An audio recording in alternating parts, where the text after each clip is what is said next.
What's up guys, it's your girl Moonstar, and welcome back to my channel. If you watch my art videos, then you've probably seen my anime marker drawings as seen here on the screen. And people always comment asking, how do you do these? So today I'm going to be teaching you the very basics of how I started out doing these. So let's get into it. Okay, so we're going to be starting with anime eyes, because I know that a lot of people just want to know how to do this. And just a heads up, most of these will probably be based on anime because that's usually what I draw, and I'm not incredibly good at much else.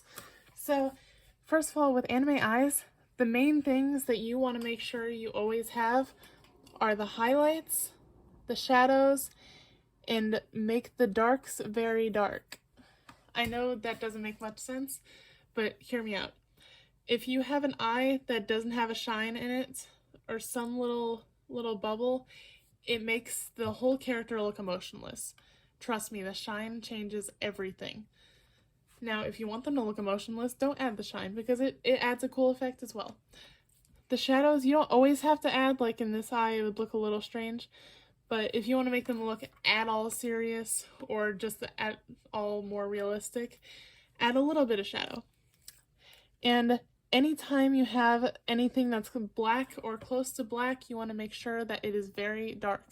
As you can see, like the eyeliner or the eyelashes are very dark.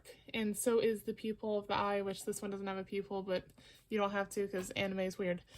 Okay, next thing. Okay, so next is anime noses and mouths. This one is very simple, and don't mind the weird face here. I just need something to go based off of.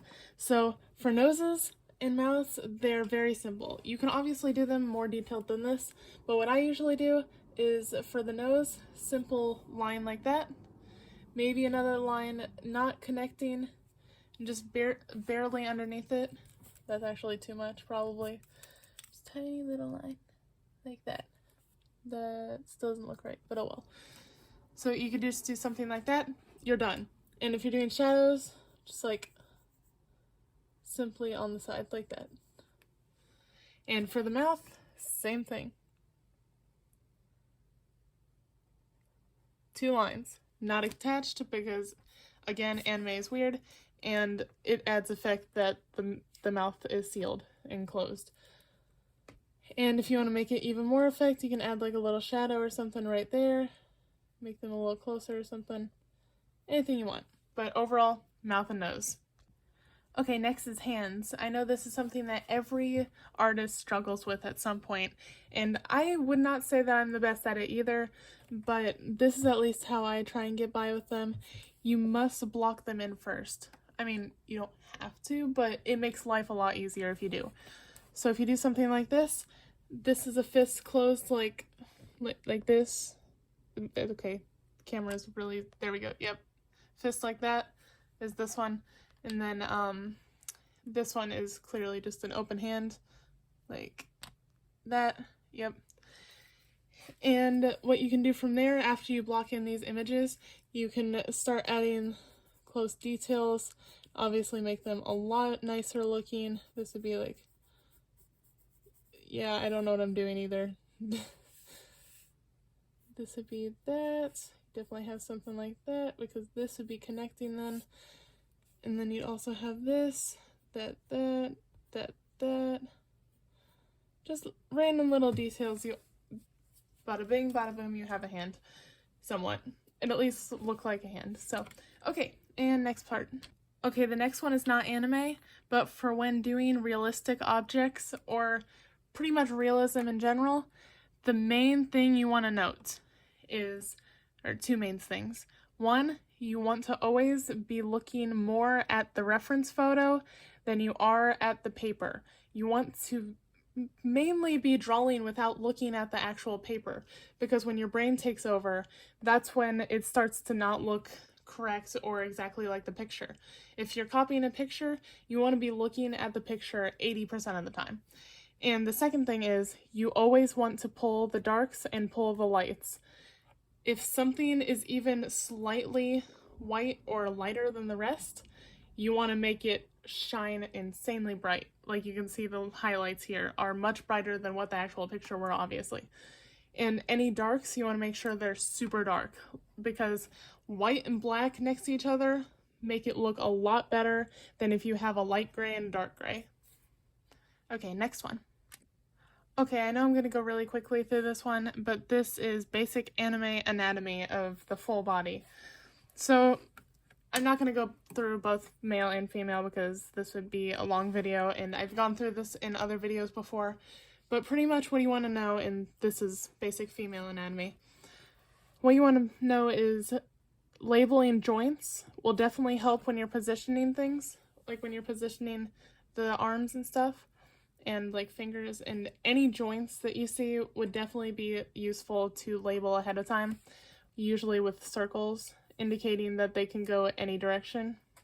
Because like, oh, whoops, I could put the arm up this way and it still look right because it's still connected to that main joint. Another thing is, you've probably seen a lot of artists before put an X like this on the face, and I find that helpful because the the cross, it shows where the eyes and nose and mouth need to be lined up. This one shows the middle of the face, which is where the nose would lie and where the mouth would be positioned in the middle, and how to center the eyes. And this line right here shows the line up between the eyes and the ears. The ears with anime, the ears are usually lined up with the eyes, so they're parallel to the eyes, and they're positioned like that. And yeah, that's mainly it.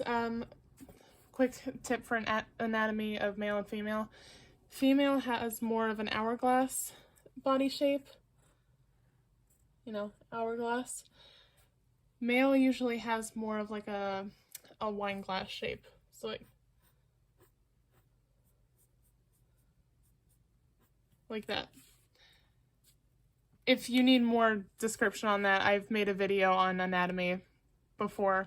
It wasn't nearly as good, but it's a start. So yeah, next thing.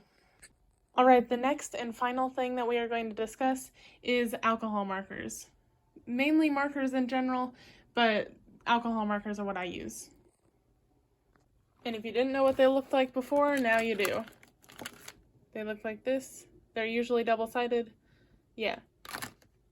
One of the best tips for alcohol markers, and most markers in general, is always start with the lighter colors and work your way up to the darks.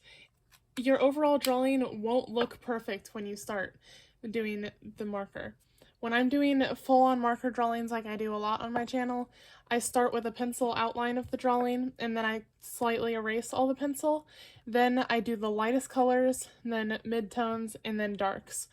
Because alcohol markers especially, but most markers in general, if you put a dark color, light won't do anything on top of it.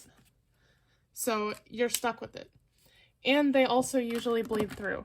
So you want to start with the lighter ones first, then put darker ones, and you can blend it out kind of if you really try.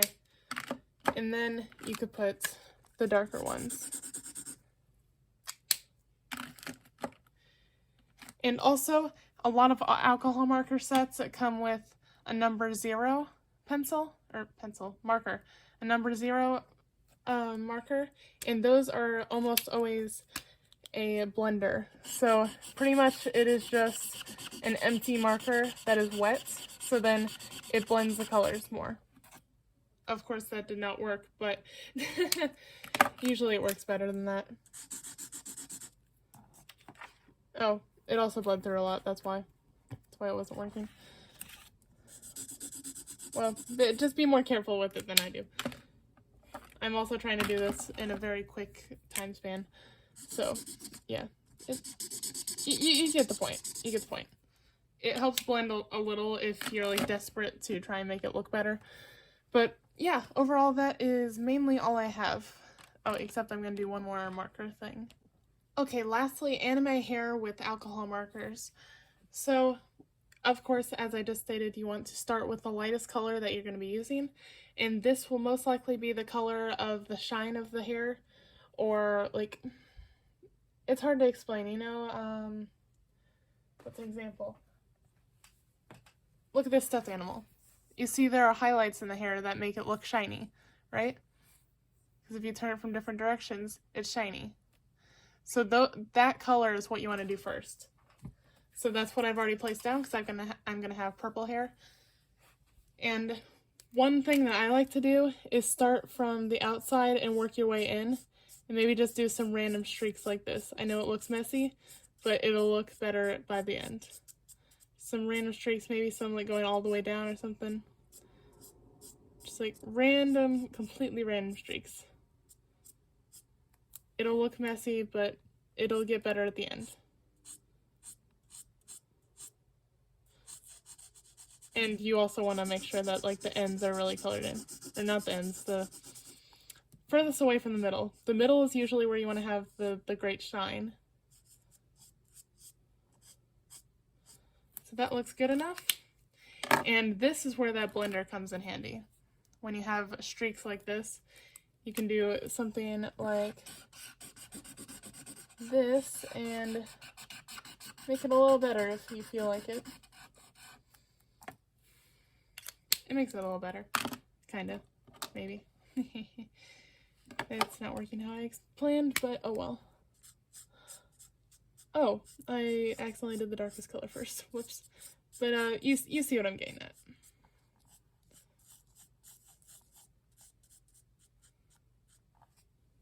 But yeah, that is pretty much all I have to show you guys today. I hope this video helped you a bit, and I understand that it's very rushed and not the best quality artwork because, again, it's very rushed. I had a lot to do today.